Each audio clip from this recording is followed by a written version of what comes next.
Hamas ने गजा में जंगबंदी से मुतालिक अमरीका को तजावीज़ पेश कर दी हैं। हमास ने अमरीका को दी गई तजवीज़ में 60 रोज़ा जंगबंदी और उसके बदले निस्फ यरगमालियों को रिहा करने की पेशकश की है।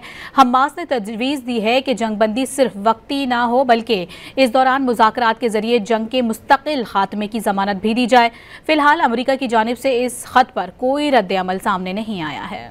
हमास ने गजा में जंगबंदी से मुतालिक अमरीका को तजावीज़ पेश कर दी हैं। हमास ने अमरीका को दी गई तजवीज़ में 60 रोज़ा जंगबंदी और उसके बदले निस्फ यरगमालियों को रिहा करने की पेशकश की है। हमास ने तजवीज़ दी है कि जंगबंदी सिर्फ वक्ती ना हो बल्कि इस दौरान मुज़ाकरात के जरिए जंग के मुस्तकिल खात्मे की ज़मानत भी दी जाए। फिलहाल अमरीका की जानिब से इस खत पर कोई रद्द अमल सामने नहीं आया है। हमास ने गजा में जंगबंदी से मुतालिक अमरीका को तजावीज़ पेश कर दी हैं। हमास ने अमरीका को दी गई तजवीज़ में 60 रोज़ा जंगबंदी और उसके बदले निस्फ यरगमालियों को रिहा करने की पेशकश की है। हमास ने तजवीज़ दी है कि जंगबंदी सिर्फ वक्ती ना हो बल्कि इस दौरान मुज़ाकरात के जरिए जंग के मुस्तकिल खात्मे की ज़मानत भी दी जाए।